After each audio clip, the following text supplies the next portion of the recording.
אהלן, לפני כמה שנים במסגרת לימודי הצילום שלי במוסררה קיבלנו משימה, לצלם פורטרט. עכשיו כהרגלי השארתי את זה לרגע האחרון, ולילה לפני ההגשה מוצא את עצמי מטפס על הקירות, לא ממש יודע מה אני אגיש. ולפתע היה לי רעיון של חייל צבעוני על רקע החומות. חומת ההפרדה, הכותל, לא חסר סליים איקונים בעיר הזאת.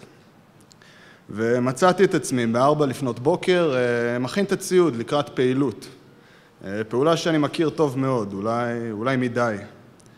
רק שהפעם, במקום להשחיר את הכל, אני מלבין אותו. והרגשתי מעין זיכוך, תיקון.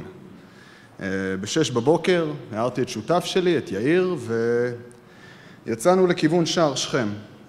עכשיו, אני לא ממש ייחסתי חשיבות לאקט עצמו. מבחינתי אני במאי ושחקן באיזה סצנה, סוגר את הפינה של השיעורי בית. קצת אחרי שהגענו לשער שכם כבר הייתה תנועה ערה יותר של אנשים. ילדים בדרך לבית ספר, מנקי רחובות, מג"בניקים בסוף משמרת לילה. אנשים התקבצו, והנוכחות של הדמות הזאת, של החייל הסוריאליסטי הזה, זה תפס אותם לא מוכנים. וזה תפס גם אותי לא מוכן, האמת. אני לא ממש ידעתי למה אני נכנס. זה היה בוקר אינטנסיבי.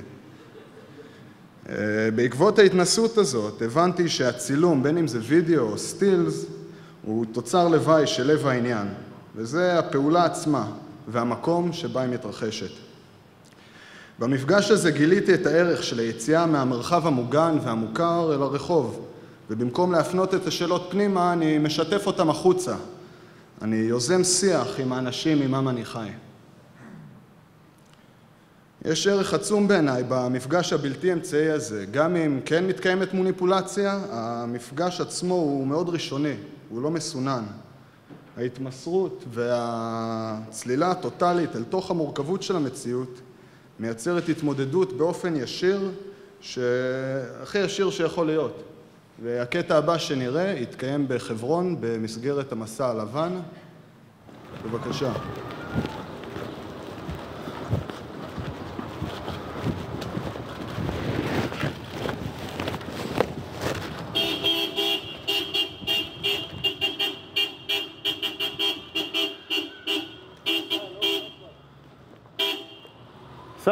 סע. מה זה סע?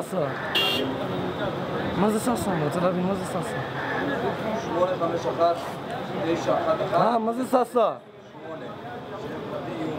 מה נראה לך אתה מפחיד אותי עם הצבע הלבן שלך?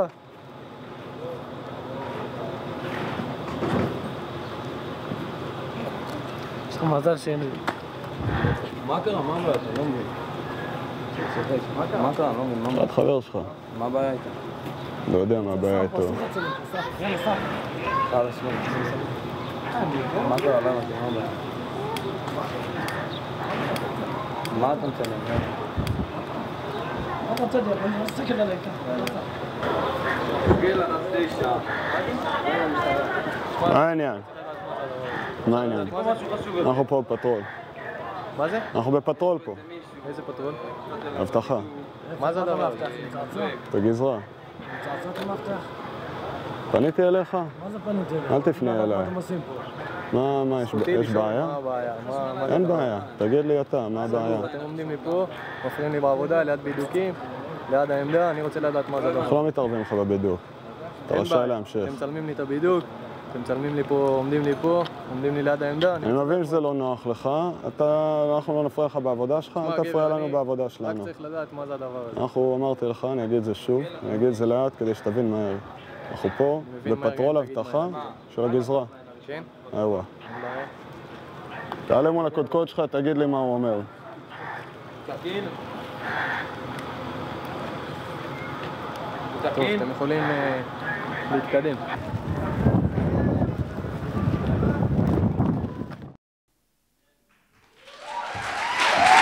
זה עוד לא נגמר, שנייה. עכשיו, ההתמודדות עם המציאות הזאת לא חייבת להיות אגרסיבית וכוחנית. זה לא חייב לעסוק בנושאים טעונים ופוליטיים, אבל העקרונות המנחים לא משתנים. היציאה למרחב הציבורי והתקשורת הישירה. והחווייתיות. הצופה לא נשאר פסיבי בעת החוויה, וזה מקיים שיח ער ודינמי.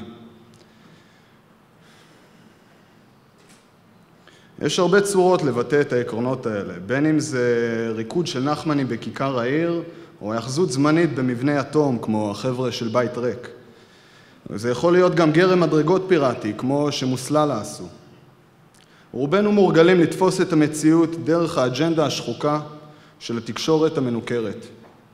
ואני פועל מתוך אמונה כי עלינו ליצור ערוץ גישור חדש, על מנת לשבש ולשנות את תפיסת היחסים בינינו לבין האנשים סביבנו. פעולות כמו החייל הלבן או ההתרחשויות של קבוצת כמה סוכר מעניקות הזדמנות להפנים ולחוות את המורכבות הזו דרך שיח רגשי ולא שיח מילולי. אני לא איזה מעונב בכנסת, ואני מאמין שהשינוי התפיסתי הזה הוא צומח פה בינינו. הרבה פעמים אני מוצא את עצמי מונע מתוך פחד ובורות, נצמד לסטיגמות ולקריקטורות. כדי לפורר את הבורות הזו לא נדרש יותר מהתערבות קטנה. מספיק לעשות פעולה פשוטה כדי לנער את המציאות. אני רק אסיים ואומר שאני מאמין שאיפה שהפוליטיקה כשלה, האומנות תנצח. תודה רבה.